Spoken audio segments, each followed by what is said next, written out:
Today is August 22nd, 2018. My name is Craig Kramer. Welcome to Critical Topics, Critical Thinking. Today's guest is Paul Greenberg. He is an adjunct professor of communication at Tulane University. He's also a reporter, a writer, a columnist, and he teaches ethics and bias in media. How are you, Paul? I'm good, thank you. There are all sorts of different types of media nowadays, much different than the days of Walter Cronkite, when he would come on and simply say what the news was and really not pontificate about it very much. It was just kind of straight news and left it up to the listener. Nowadays, you have networks such as MSNBC or Fox, and both are quite biased and appeal to a certain market. What are some of the ethical challenges of media today? Well, there are many. First of all, there's so much media. And, I do come from the days of Walter Cronkite. And Walter Cronkite worked at that time because there was such limited media, and the public at large was a lot more innocent when it came to an understanding of how current events unfolded and how they were reported and how they consumed the reporting. But starting about 1980, that's when CNN went on the air, we had a 24-hour news cycle. When you have a 24-hour news cycle, and if you can sort of fast forward all these years later, and you have all these different platforms on which the information can reach the audience, you have to fill up those 24 hours. So therein lies the reason that several years ago, the lines between sort of entertainment and news blurred, and now they are fully blurred. So when the consumer tunes into whatever they tune into to get the news, they are expecting to be stimulated. We have to stimulate the consumer every minute. And that means that sometimes some of what comes across is going to be more opinion. It's going to be more one-sided than it would have been. And that led to the rise of these networks that you mentioned, like Fox for the sort of far-right group and MSNBC for the far-left group. And now we're in a situation where people absolutely expect that, but on the other hand, they really object to it because they feel like, you'll hear people say journalism is dead. Journalism is not dead. Journalism is in transition. Mm-hmm. When individuals listen to these various networks, they probably become hardened to their particular position. So that therein lies, I think, maybe some of the reasoning of the division in the country. Would that be accurate? Oh, absolutely. And I would say that, you have two types of media consumers. You have the media consumer that always tunes in to some sort of a platform that totally validates what they already believe. Then you have the consumer who listens to a lot of different networks and websites and everything to decide what they believe based on a number of different perspectives. So as a journalist, we would like people to do that, the latter.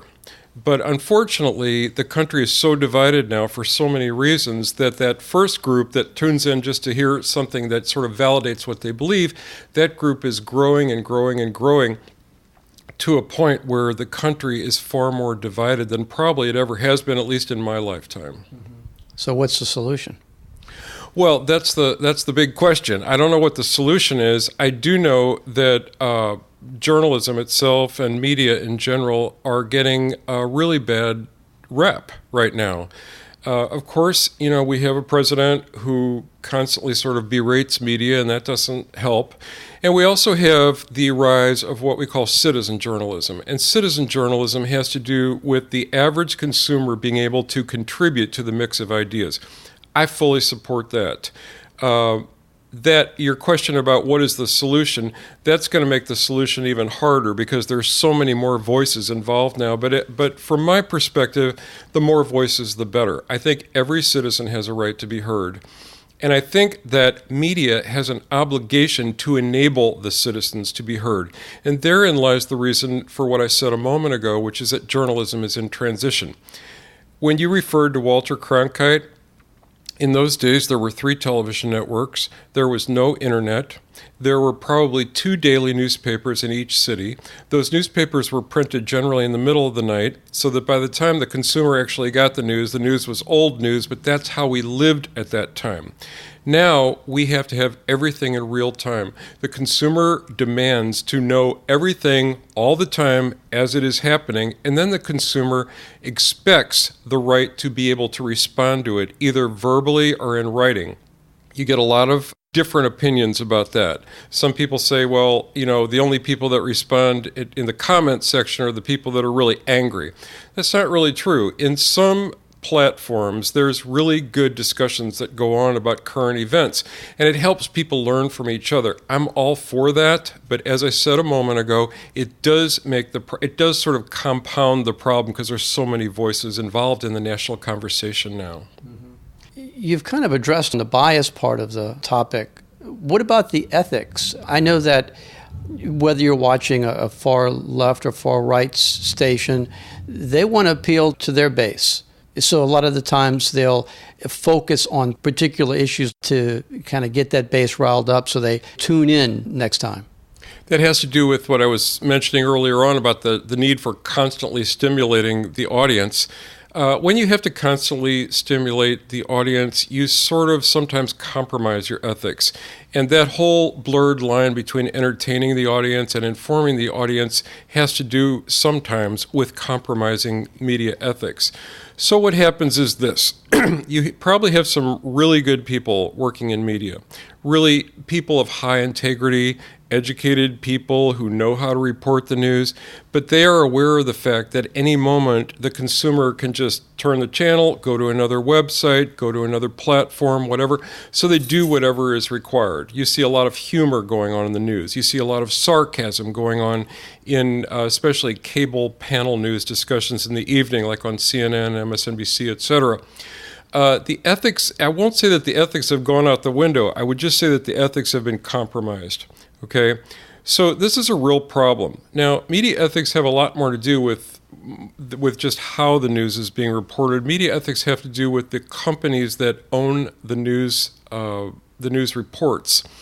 So you might have people of really high integrity and really, really good reporters, but they might work for corporate entities that demand that they put forth a certain perspective on certain issues. So, for example, I'll give you an example of what I mean by this. Recently, as you know, there were indictments of Paul Manafort, and then Michael Cohen pleaded guilty to several of his alleged crimes.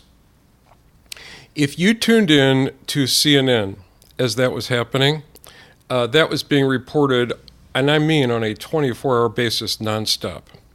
If you tuned into Fox News, their lead story the same day was not either of those stories. Their lead story of that day that they focused on was the murder of a young woman in Iowa. And that woman allegedly was murdered by an undocumented immigrant. So this kind of fit into Fox News perspective because Fox News sort of supports often what President Trump believes and puts forth.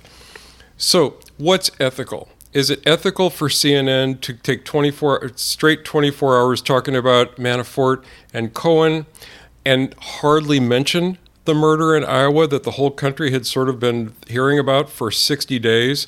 Or is it ethical for Fox to do what they did, to almost ignore it? Now, the next day, Fox picked up on it, and they were reporting it pretty heavily about Manafort and Cohen, but that day they were not. So ethics has to do with editorial judgment. Ethics has to do with the choice of what will be reported and to what extent it will be reported. And if you just keep turning your channel, if you're watching television, I'm saying, if you just keep turning your channel, you'll keep getting these different perspectives, and you'll be getting examples of different editorial judgment. Is one right and one's wrong? I can't be the one to say that. I will say that the corporate entities are sometimes dictating what the reporters are emphasizing, and that's a little bit of a problem. Does that all boil down to money? It doesn't all boil down to money, but it does boil down to money to a large extent. I mean, look, this 24-hour news cycle, there's huge competition. There was never competition like this in the old days.